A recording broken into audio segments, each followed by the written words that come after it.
먼저는 여러분 다 같이 제목을 한번 읽어볼까요? 시작. 겸손한 자가 얻는 생명의 멍에. 네, 겸손한 자가 얻는 생명의 멍에입니다. 멍에 많은 멍에를 우리가 가지고 있죠. 그런데 제가 특별히 멍에를 얻는다라는 표현을 썼어요. 그죠? 멍에를 누가 얻겠어요? 솔직히 쥐고 있는 거를 끊어놔도 모자랄 판에 얻는다고 하니까 대체 이게 무슨 소리일까? 그죠? 다시 한번 읽어봐야 되겠죠? 다시 한번 읽어보겠습니다. 시작. 겸손한 자가 얻는 생명의 멍에. 그냥 멍에가 아니라 생명의 멍에이기 때문입니다. 본문에 이미 제가 드리고 싶은 말씀이 다 있기 때문에 함축적으로 어떤 요지의 설교가 나갈지는 다 그려지시죠. 그런데 그 그려지시는 것을 그럼 한번 가져보고 하나하나 저희가 파자해서 보도록 하겠습니다. 마태복음 11장 29절에서 30절 말씀은 이렇습니다. 나는 마음이 온유하고 겸손하니 나의 멍에, 다른 이의 멍에가 아니에요. 예수 그리스도께서 지금 우리에게 말씀하여 주시는 것은 너의 멍에 아니야. 내가 너에게 주는 나의 멍에를 매라고 얘기합니다. 첫째, 나의 멍에. 예수님의 멍에입니다. 둘째는 예수님께 배워야 합니다. 예수님의 멍에를 메었더라도 주님으로부터 배우지 아니하면 이 멍에를 맬 수가 없습니다. 그런데 이 멍에를 메었을 때 세 번째, 주님이 우리에게 주시고자 하는 것이 나타납니다.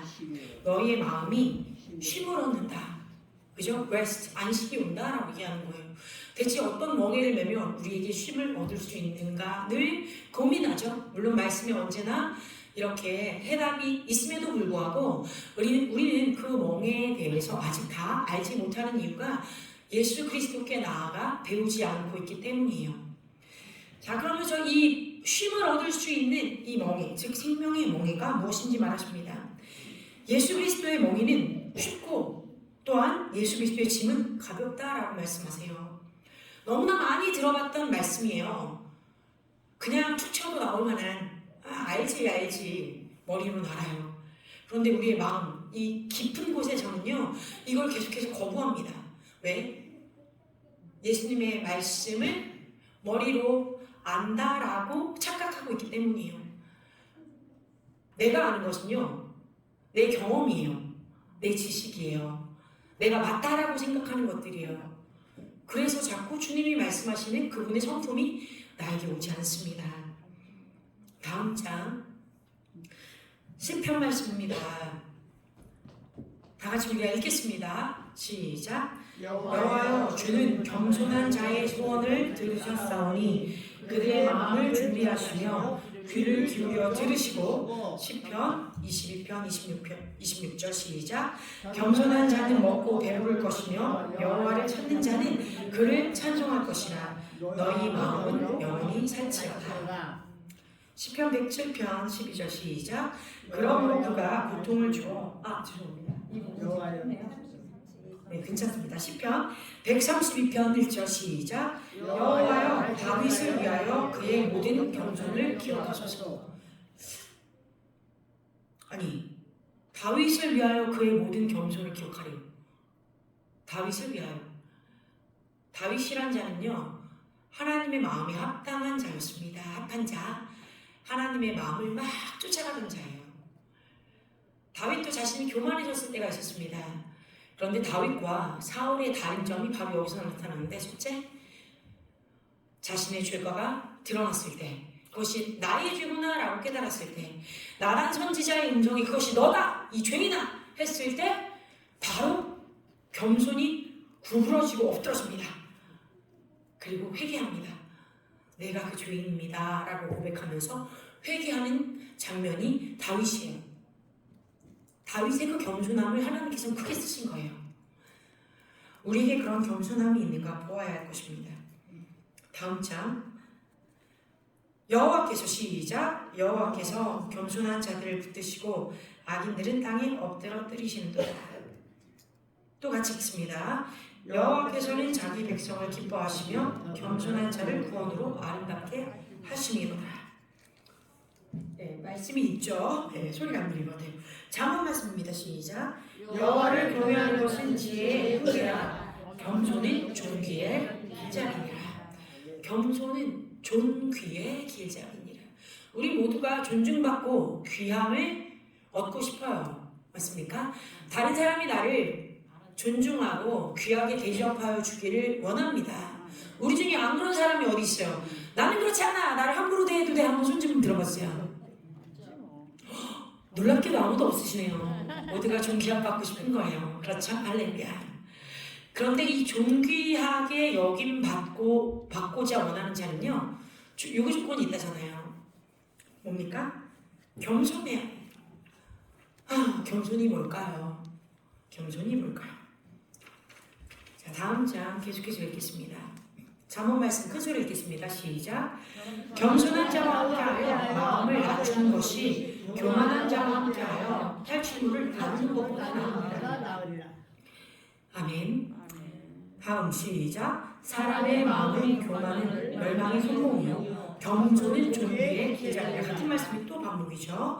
잠언 22장 4절 시작. 겸손과 여호와를 경외함의 보상은 재물과 영광과 생명이니라. 이런 말씀 왠지 한 번 더 읽어봐줘야 될 것 같죠. 제가 그래서 큰 소리로 시작. 겸손과 여호와를 경외함은 보상은 재물과 영광이 생명이니라. 네. 겸손과 여호와를 경외함의 보상이 있대요. 재물이 오고 또 영광과 생명이 온다고 합니다.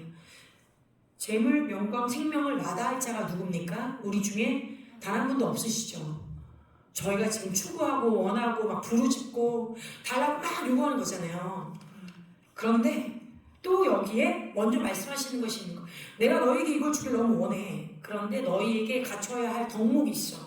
바로 겸손이요 여호와 나를 경외함이라. 경외함은 무엇입니까? 여호와를 두렵게 하는 거예요. 두려워하는 것. 여호와를 두려워하는 것. 나의 삶 가운데 여호와 앞에 내가 날마다 모든 일들을 행하고 있습니다 라고 지각하고 있는 거예요. 그죠? 인지하고 있는 거예요. 얼마나 많은 순간에 우리가 여호와 앞에 서 있지 않다고 느끼면서 사나요? 내가 버려진 것 같고 내가 어딘가 숨겨진 것 같고 주님이 나의 음성을 듣지 않으시는 것 같고 나를 홀로 내버려 두신 것 같고 그러면서 내가 나를 자책하고 정죄하고 또는 남을 자책하고 남을 뭐라 하고 또 그 사람에게 손가락질합니다. 근데 주님 말씀하시는 거예요. 나를 경외한다면 내 앞에 네가 나를 거룩한 마음으로 두렵게 여기고 있다면 그런 마음을 참아 가질 수 있겠니? 그런 생각을 참아 할 수 있겠니? 그렇게 너를 내가 존귀한 자라고 이미 불러줬는데 계속해서 하나님 앞에 겸손한 마음으로 잘못했습니다. 용서해 주세요. 라고 얘기하는 것이 아니라 그래 이 못난 루디야 넌 못났다고 이 못난 것 네가 그래서 뭘 하겠어 이 쓸모없는 것 원수의 음성에 동의해서 나를 정죄하고만 있는 그 모습을 주님은 도리어 보여주세요. 그것도 교만이야.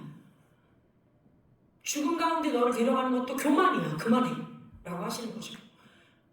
우리가 주님 앞에 겸손하다는 것은 나의 잘못을 그대로 인지하고 인정하고 주님 저 이거밖에 되지 않아요. 도와주세요. 제 이런 나쁜 마음 먹은 거 용서해 주세요. 그런데 감정이 변하지 않아요.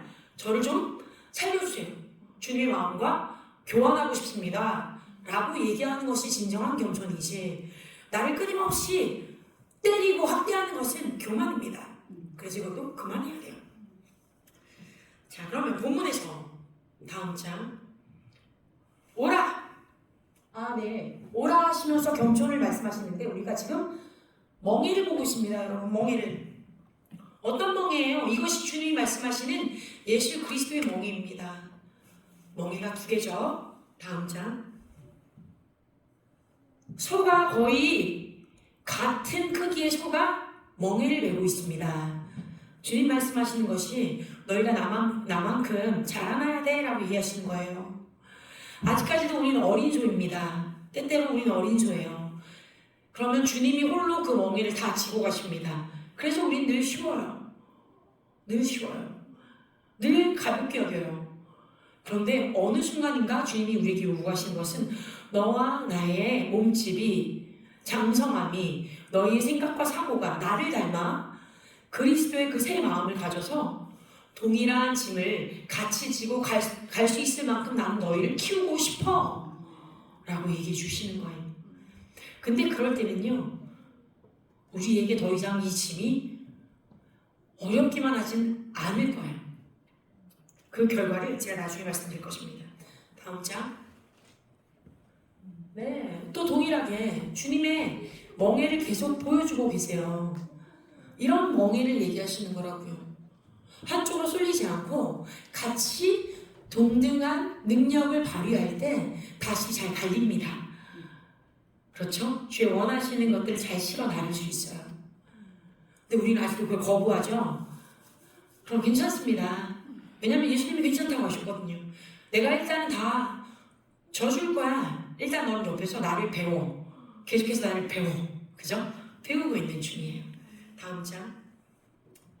네, 본문에서 오라 수고하고 무거운 짐진 자들아 다 내게로 오라 라는 말씀이 저희 본문 앞에 있습니다. 유명한 말씀이셨잖아요. 뭐라고요? 수고하고 무거운 짐진 자들아 다 내게로 오라. come. 자, 여기서의 come, 오라는요 헬라어로 듀테라고 합니다. 근데 듀테는요 따르기 위해서 나오라라는 말이에요. 그냥 와라 이게 아니에요. 와서 막 와 갔더니 무슨 뭐 아이돌 우리가 쫓아가듯이 와 내가 좋아하는 사람이 있어 현혹돼가지고 막 이렇게 있는 게 아니라 주님은 나에게 나오라, 나의 빛으로 나오라, 공급하는 이 자리로 나오라. 그런데 왔을 때에는 나를 따르기 위해서 나와야 돼. 나의 십자가를 지기 위해서 나와야 돼 라고 얘기하시는 거예요. 아멘. 자, 그래서 오라. 우리에게 응답을 요구하십니다. 너는 나를 따를 준비가 되었니? 오라 할 때 주님 첫 번째 질문이 뭐다? 너는 나를 따르기 위해 준비되었니? 그런데 그 준비되었니? 우리가 주님 저는 아무것도 없지만 그냥 주님 앞에 나와 있어요 라고만 답해도 주님 말씀하시는 거예요. 괜찮아. 내가 너를 위해 멍에를 같이 맬 거야. 너는 나에게 좀 배우면 돼. 그러면 너는 먹고 마시고 쉼을 얻을 거야. 그리고 나면 내가 너에게 요구하는 그 짐을 그제로부터 너는 질 수 있어. 그때는 너는 내가 너에게 주는 나의 십자가를 지고 그것이 너의 십자가가 되어서 이제 나를 따를 수 있어 라고 말씀하시는 거죠. 아멘. 예수님은요 우리가 지고 가야 할 인생의 짐을 가볍게 질 수 있는 삶의 기술을 지금 말씀하여 주고 계세요. 그리고 그 안에서 진정한 안식과 회복을 얻게 하신다고 또 가르쳐 주고 계십니다. 여기서 멍에라는 것은요 줄것인데요 둘이 하나로 연합하다라는 뜻입니다. 멍에가 똑같은 쌍방의 모습을 가진 멍에였잖아요. 연합하다, 다 같이 연합하다, 하나가 되다. 예수님과 하나가 되는 것을 요구하십니다. 또 쉽다라는 단어는요 코레스토스예요. 유익한, 가치 있는 이라는 말입니다. 유익하고 가치 있는 것이기 때문에 쉬워지는 거예요.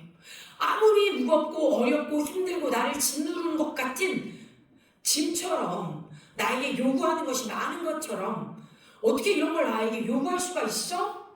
라고 내가 힘들게 느껴질지라도 이때 이것이 가볍게 만들어지는 것은요 그 가치가 유익하기 때문이에요. 충분히 그럴 만한 가치가 있는 것이기 때문이에요. 주님이 나에게 말씀하시는 멍에는 생명을 살리는 것이기 때문에 유익하고 가치 있는 거예요. 다 같이 얘기해 봅시다. 주님이 나에게 요구하시는 멍에는 생명의 가치가 있는 유익한 멍에. 그러므로 쉽다. 쉬워질 수밖에 없는 것. 자, 마태복음 말씀 또 보겠습니다.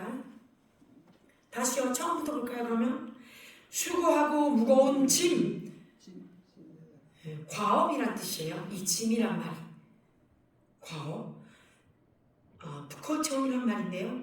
과업 또는 업무라는 의미가 있습니다. 과업 또는 업무. 저 우리가 짐이라고 생각하니까 진짜 이거 어떻게 해야 돼? 라는 어려움이 있을 수 있지만 업무를 주신 거예요. 더 좋은 말로는요, 주님이 대단한 업무, 과업을 주신 거예요. 나로서는 할 수 없어. 이걸 어떻게 해요? 그런데 겸손하면 그것을 쉽게 이고 갈 수 있대요. 나는 마음이 온유하다, 프라우스, 겸손하다, 타페이노스. 자, 이 겸손함에 대해서 계속해서 여러분들에게 말씀드릴 건데요. 겸손은요, 뭐라고요? 타페이노스인데 짓눌리다, 굴욕감을 맛보다예요. 다 같이. 짓눌리다, 굴욕감을 맛보다. 굴욕감을 맛보다. 주님이 우리에게 요구하시는 겸손이 이거래요. 너 겸손해야 돼. 뭐라고요? 넌 짓눌려질 거야. 넌 굴욕감을 맛볼 거야. 많은 모욕을 느낄 거야. 근데 그거를 부인하는 것이 나의 십자가야. 아멘. 우리가 십자가가 나에게 짓눌리고 굴욕감을 줍니다. 내 감정을 그거 싫어해요. 질 수 없어요. 너무 굴욕적이에요. 라고 얘기해요. 그런데 주님 말씀하십니다. 너의 감정이, 너의 마음이 그렇게 짓눌리고 굴욕감을 느끼고 모욕을 받을지라도 내가 그것을 경험했다. 내가 너에게 요구하는 것이 지극히 당연한 것이다. 말씀하신 거예요. 왜요? 주님도 우리에게 그것이 어떤 것인지 너무나 다 먼저 체험하셨기 때문에 무리한 걸 요구하시는 게 아니라는 거 아시니까. 맞습니까? 예. 근데 우리는 지금도 이래요. 너무 굴욕적이고 너무 화가 나요. 너무 짜증스러워요. 제가 왜 이렇게 감정이 유동하냐면 2주 내내 저의 감정이 이랬어요.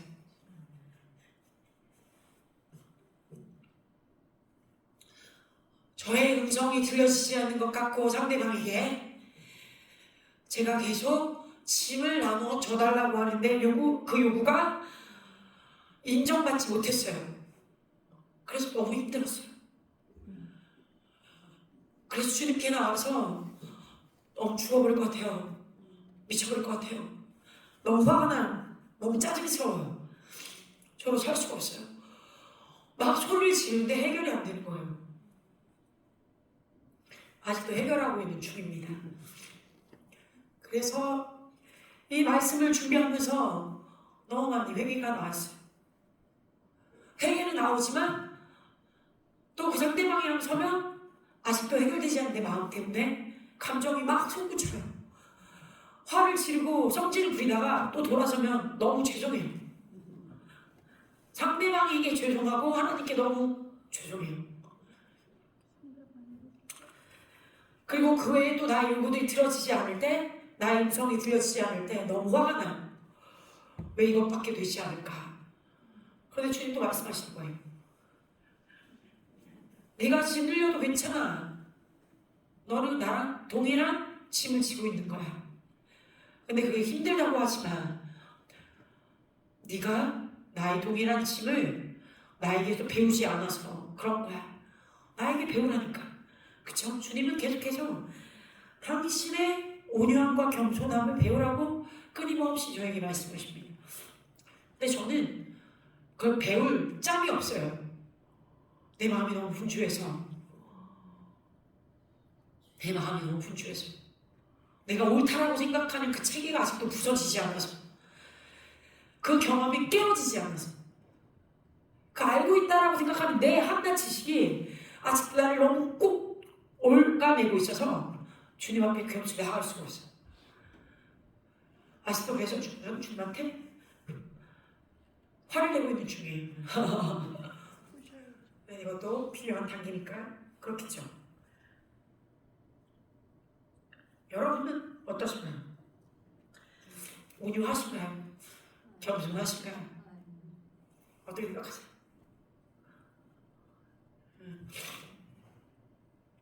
예수님 이전에 제일 온유했던 자는 모세였습니다. 모세는 살인자였어요. 근데 그 살인자가 온유해졌대요. 온유해지고 나왔는데 그 온유해지는 과정 중에 아버지 하나님의 의가 충만할 때 주님이 주신 두 돌판을 깨뜨렸어요. 참 그 온유하다고 하는 자도 그런데 우리도 화를 낼 수도 있겠잖아요. 그런데 생각해봐요. 그 화가 주님의 거룩함을 맛보고 주님의 온전하심을 본 상태로서 이 세상의 악함이 보이니까 화가 난 건지, 아니면 내 안에 동일한 화가 있고 분노가 있고 그 세상과 동일한 어두움이 있어서 그걸 보고 자기 의로 화가 난 건지 분별해야 돼요. 아마 여기 계신 분들은 저를 포함해서 모두 모세와 같은 온유함 때문에 화가 났다라고 얘기할 만한 분은 아직은 없으신 것 같아요.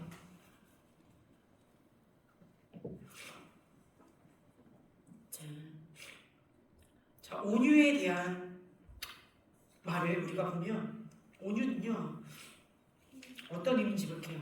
온유는 하나님께 대한 정당한 태도이고 또 친절하고 겸손하고 이라는 의미예요. 이 온유에는요 겸손과 동일하게 친절, 겸손, 짓눌림, 옥눌림이라는 의미가 다 있습니다. 겸손히 의지하는 태도로 다른 사람들에 대한 정당한 마음의 자세를 지님으로써 나타나는 거예요. 다시 뭐라고요? 온유는 하나님께 대한 정당한 태도. 우리가 하나님께 가져야 되는 바른 태도가 온유함입니다. 하나님을 의지하는 거예요. 그리고 다른 사람들에 대한 다른 이가 나보다 더 낫습니다. 내가 그들에게 짓밟혀도 억눌려도 내가 하나님의 마음을 가졌기 때문에 그들을 들어드릴 수 있어요. 그들의 음성을 들어드릴 수 있어요. 라고 내 마음을 열어주는 것이 겸손입니다. 따라서 온유는 하나님께 대한 부유, 거만, 반항 등의 태도나 자기의 능력, 힘, 권력을 절대시하는 것과 완전히 반대되는 행동이에요. 이것이 성령의 열매로 열거된 품성 가운데 하나입니다. 자, 이때요 우리 영상을 이제 좀 볼 수 있을까요? 겸손에 대해서 얘기하고 싶은데요. 제가 준비한 영상이 있습니다. 잠깐 보시겠습니다.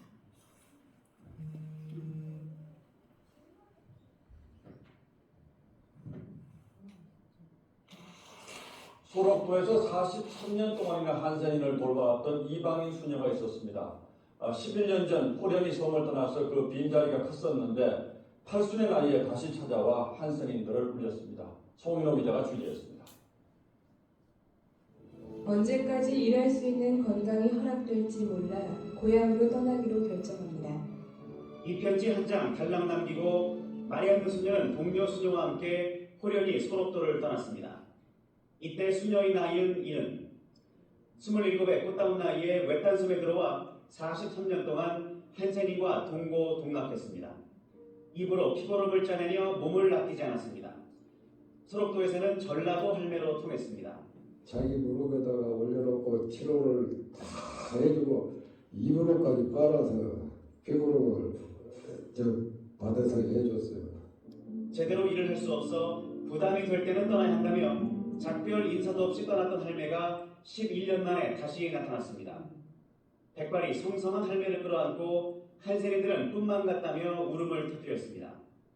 할매는 예전처럼 병상에 누워있는 한센인을 찾아 과일을 먹여주고 주민과도 한국말로 인사를 나눴습니다. 동문에서 제일 먼저 성당에 오셔서 기도하셨고요. 하나님들하고 이렇게 눈물을 흘리시고 같이 이렇게 교우하시는 그 모습이 감동 자체였어요. 한센인의 어머니였던 수녀의 삶은 올 연말쯤 다큐멘터리 영화로 재조명됩니다. 마리안느 수녀는 다음 달 소록도 백원 100주년 행사를 지켜본 뒤 다시 고국인 오스트리아로 떠납니다. SBS 송인호입니다. 네, 감사합니다. 짧은 영상이었는데 여러분 이 소식입니다. 다 들으셨는 줄로 압니다. 지금 살아서 돌아오신 분이시죠. 이분은 마리안느 수녀님이신데요. 39년간 소록도에서 한센인을 돌보면서 소록도의 천사로 불렸던 마가렛 피사렉 간호사님은 돌아가셨어요. 그래서 본인의 뜻에 따라서 고국 의대에 시신을 기증하기로 하셨기 때문에 그 시신이 한국으로 돌아왔습니다. 오스트리아 국립간호대학을 졸업한 뒤에 소록도에 간호사가 필요하다는 소식을 듣고 찾아온 자원봉사자였어요. 이분은요, 이 두 분은 마스크나 장갑 한 장 없이 흰 가운만 걸치고 환자들의 진물을 손발을 매일 소독하여 정성을 쏟았다고 해요. 대단하신 분들이죠, 정말. 네, 이 두 분 중에 돌아가신 분 말고 이제 살아서 오신 분, 이 마리아님, 수녀님이 쓰신 겸손이라는 글씨가 있어서 제가 여러분들에게 보여드리고 싶어요. 왼쪽에 이제 직접 쓰고 계신 모습이죠, 겸손. 이 겸손 중에 손자를 좀 더 잘 봐주세요. 손 보이십니까? 어떻게 보이세요? 손이라는 저 글자가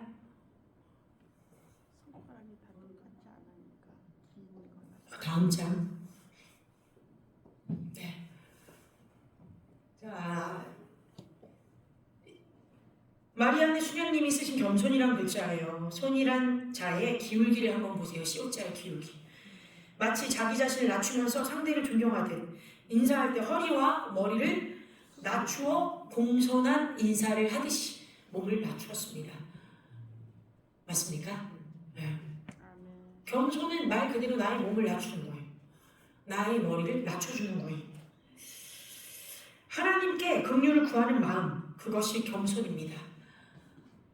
글자 자체 보여주고 있죠. 제가 이거 보고 너무 마음에 울림이 와서 참 이분들이 이렇게 사셨구나 진짜. 우리가 그리스도의 마음을 배우자라고 하지만 실천하는 게 참 어려워요.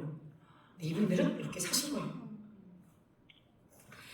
자, 겸손이란 남을 대할 때 거만하지 않고 공손한 태도로 제 몸을 낮춤이란 뜻을 갖고 있습니다. 어떻게 이렇게 손자를 우리나라 사람들보다 더 잘 알고 쓰셨을까? 놀랍지 않나요? 삶을 사셨던 분이기 때문에 그런 것 같아요. 영어로도요, low 또는 humble, 이 겸손하다, 비천하다라는 말이에요.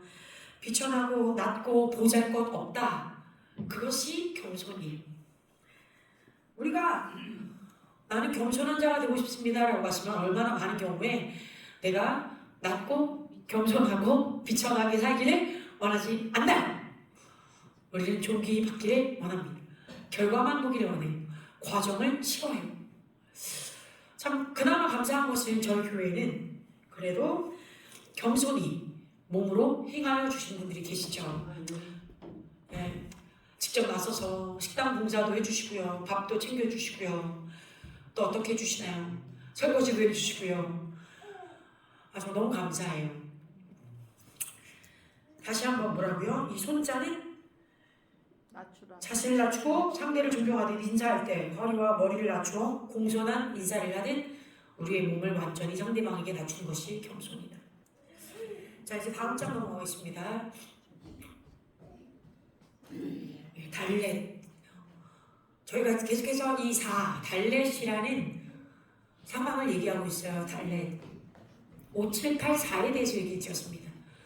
84의 4는 히브리어 달렛을 얘기하는데, 이 달렛은 4라는 숫자뿐만 아니라 구부린 자세, 겸손한 자세를 나타내주고 있어요. 어떻게요? 예수 그리스도가 십자가에 짓눌려서 엎드러진 모습입니다. 십자가에 엎드러진 모습. 우리가 겸손하다는 것은 말 그대로 예수 그리스도를 배우는 것인데요. 예수 그리스도의 십자가가 얼마나 무거웠던지 주님이 엎드러지셨어요. 물론 육신적으로도 그렇지만 영적으로는 온 인류의 죄를 다 그 몸에 짊어지셨으니까 얼마나 무거우셨을까요? 예수님이 달려 돌아가실 때까지만의 죄를 짊어지신 것이 아니라 그 이후 예수 그리스도가 다시 이 땅에 돌아오셔서 심판하시고 천년왕국에 들어가시기 전까지 이 말 모든 사람들의 죄를 그 몸에 짊어지고 계셨던 거예요. 그 정도의 무거움이에요. 그 마음이 얼마나 힘드셨을까요? 그렇게 주님은 우리에게 구부러지고 겸손한 자세를 취하라고 말씀하십니다. 또 이 모습은 무엇일까요? 우리에게 기도의 자세겠죠. 기도의 자세. 엎드러져서 주님 앞에 긍휼을 구하는 것입니다. 겸손의 첫째는 하나님 앞에 긍휼을 받아야 되는 자세를 의미한다고요. 주님께 긍휼을 구하고 받지 않는 한은 그 모습을 다른 이에게 줄 수가 없어요. 제가 겸손함을 얻는 자에게 오늘 생명의 멍에에 대한 본래 원문은 읽지도 못했어요. 아마 다음 주에 할 모양입니다. 네. 그래서 오늘 파워포인트의 말씀만 내용을 전했는데요. 정말 그렇습니다. 겸손과 이 생명의 멍에를 우리가 배운다는 것은요, 쉽게 되지 않죠. 매번 설교에도 끊임이 없는 것 같습니다. 그런데 이것을 우리가 받았을 때, 이 십자가의 멍에를 우리가 맞았을 때, 예수 그리스도를 맞아들였을 때, 그 모습을 배울 때 정말 생명이 우리에게 임하는 것입니다. 겸손을 거치지 않고서는 부활의 능력을 얻을 수 없기 때문이에요. 존귀함을 얻고 우리가 이 땅에 주의 능력을 풀어내기를 원하십니까? 이 달랬을 때 주님 앞에 더 겸손히, 더 낮게 내가 들어가야 해요. 그리고 그분에게 먹고 마셔야만, 그분의 성품을 배워야만 다른 이에게 주님이 요구하시는 그 겸손의 자세를 동일하게 베풀어 줄 수 있습니다. 주님 끝까지 말씀하십니다. 내가 너희에게 쉼을 얻게 하기를 원한다. 안식을 주기 원한다. 너는 나에게 겸손하게 나오고 나에게 배우기를 간청하라.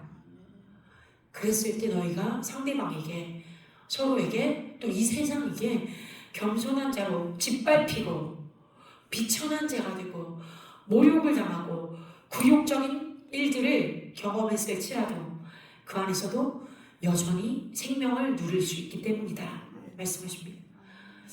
우리가 이러한 한 해가 지속될 때 놀라지 않고 두려워하지 않고 마음이 더 상하지 않고 감사했으면 좋겠습니다. 네. 여러분들에게만 드린 말이 아니라 저에게 한 얘기했죠. 루디야 너 그래 하고 얘기하는 거겠죠. 정말 그런 거 있어요.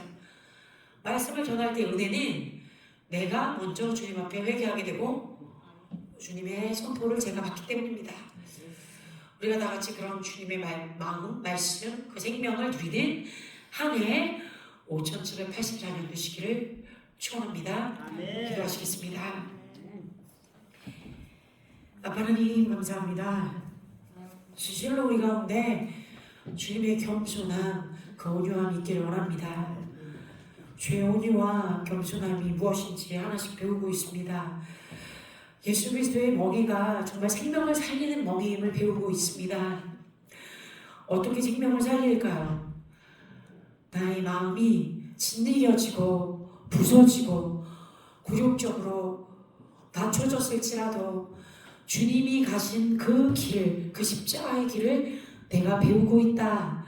내가 성령 안에 예수 그리스도의 성품을 배우고 있음을 깨달아 할 때 진실로